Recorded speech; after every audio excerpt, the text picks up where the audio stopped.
Buenas tardes, vamos con el siguiente tutorial de teoría de circuitos con lo que sería la asociación de elementos pasivos. Digamos, como aquí los colegas se van de parranda y las relaciones que establecen entre ellos, podríamos decirlo así, ¿vale? Y luego, antes de acabar, os comentaré también un poco cómo funcionan los elementos pasivos, ¿vale? Que son estos de aquí, pues cómo funcionan en el llamado régimen permanente, ¿vale? Digamos en el modo fácil, simple y para toda la familia, ¿vale? Vale.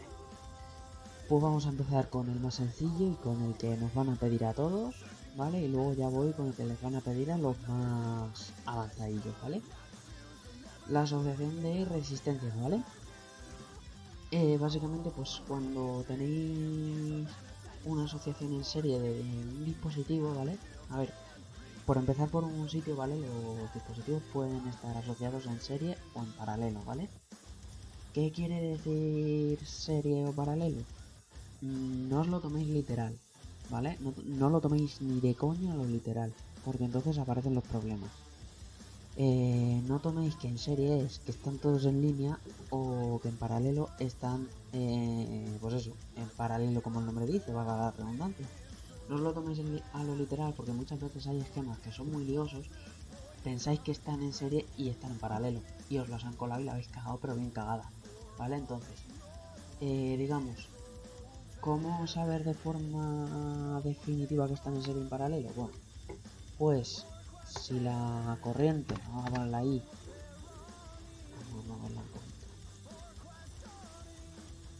si la corriente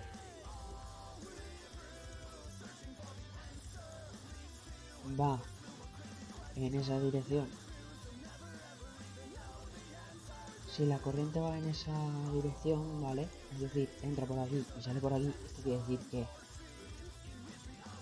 en R11 la corriente entra por aquí, por lo tanto ese es el positivo, y sale por aquí, por lo tanto ese es el negativo. Ups, que abajo ha quedado.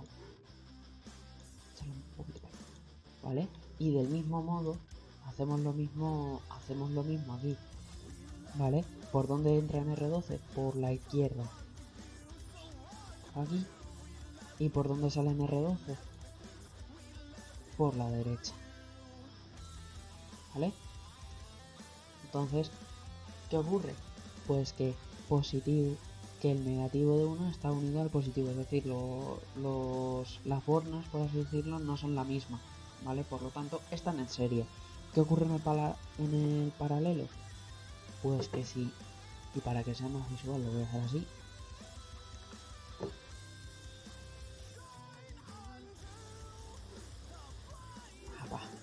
Vale.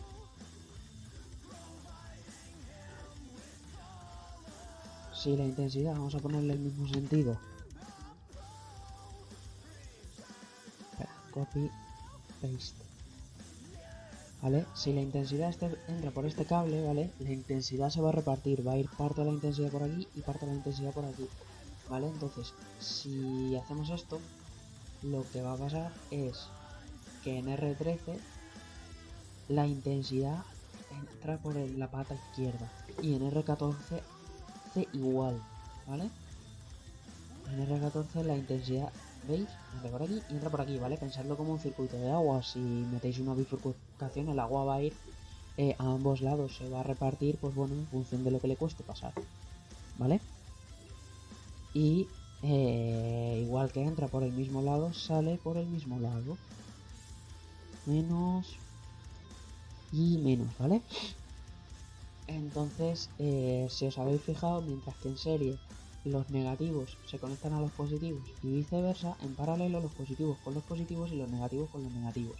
Digamos que esa es una diferencia mucho más rigurosa y sobre todo porque en circuitos complicados es la única que vais a encontrar, ¿vale? Porque si vais a hacerlo por la posición de los dispositivos, os vais a liar más de una vez, ¿vale? Yo os recomiendo hacerlo así. Entonces, en el caso de serie, ¿vale? El voltaje para todos los dispositivos para todo dispositivo que esté en serie, el voltaje total es la suma de todos los voltajes. Pues por ejemplo, el voltaje que caiga en R11 y el voltaje que caiga en R12, la suma es el voltaje total que cae aquí. Sin embargo, en el... Bueno, ¿por qué? Pues porque acordaros que el voltaje es diferencia de potencial. Aquí caerá X y aquí caerá X, porque al fin y al cabo son la misma resistencia, si no, pues ya veremos cómo se reparte, ¿vale? En el caso del paralelo, si os acordáis bien, os dije que diferencia de potencial era la diferencia de potencial entre dos puntos. Aquí, ¿vale? Este punto, aquí ambas resistencias están unidas a este punto y a este punto, al mismo sitio. Por lo tanto, la tensión que cae es la misma, ¿vale? Si no, pues probad a dibujaros el voltímetro, ¿vale? Recordad que el voltímetro lo tenéis que colocar siempre así en paralelo. Aquí, a esta resistencia le tenéis que acoplar uno y a esta resistencia le tenéis que acoplar otro. ¿Por qué? Porque caen voltajes que no tienen por qué ser los mismos. Y en paralelo, necesariamente le tienes que colocar a las dos resistencias porque las bornas están unidas, ¿vale? Borro esto porque viene muy caro, ¿vale? Luego, la intensidad, recordad que la intensidad al fin y al cabo es el flujo de electrones, o la cantidad de electrones que están correteando por el cable. Entonces, pensad que es, pensad en la corriente de agua y hacia dónde va, ¿vale? En este caso solo tiene un camino para ir, ¿vale? Desde el positivo de R11 al negativo de R12. Y va a ser siempre la misma, ¿vale? Siempre, o sea, lo que pasa... vale, no, aquí la he cagado. Esto es un igual. Vale. Pues eso, aquí se va a repartir la intensidad que atraviesa R11 es la misma que atraviesa R12, ¿vale? Eso no va a cambiar. Sin embargo, aquí en el paralelo tenemos dos caminitos, ¿vale? Tenemos dos caminitos por aquí, ¿vale? Por los que puede ir la intensidad. Entonces, la intensidad que está saliendo aquí, que está entrando aquí, es igual a la intensidad que se va a ir para R13 y a la intensidad que se va a ir para R14, ¿vale? Más adelante veremos que de hecho esto es una ley de circuitos muy importante y que nos va a servir para usar métodos de resolución de circuitos bastante más asequibles que la asociación de paralelos y demás, ¿vale? Pero bueno, esto es una cosa de la ABC que hay que saber y es un poco ajo y agua. Os lo van a meter igual. Vale, pues en el caso del paralelo, ¿vale? Igual que el voltaje es el mismo en todos los elementos que están conectados en paralelo entre sí, la intensidad se reparte, ¿vale? Es la intensidad la que se reparte. Aquí el que se repartía era el voltaje, aquí la intensidad, ¿vale? Y eso es común a condensadores, a bobinas y a todos los elementos. ¿Qué es lo que no es común? Lo que no es común es, digamos, las variables propias de cada elemento, ¿vale? Y ahí he destacado las de las resistencias, que es la resistencia, a la redundancia. En serie, ¿vale? En serie básicamente la resistencia total, ¿vale? La total es la suma de R11 con R12. En paralelo, la resistencia es una fórmula que es un poco bastante infumable, especialmente cuando te toca despejar alguno. Por eso no me gusta mucho el método de asociar resistencias y sacar la resistencia equivalente, porque teniendo en cuenta lo relativamente jodida que es esta fórmula, los errores aparecen enseguida.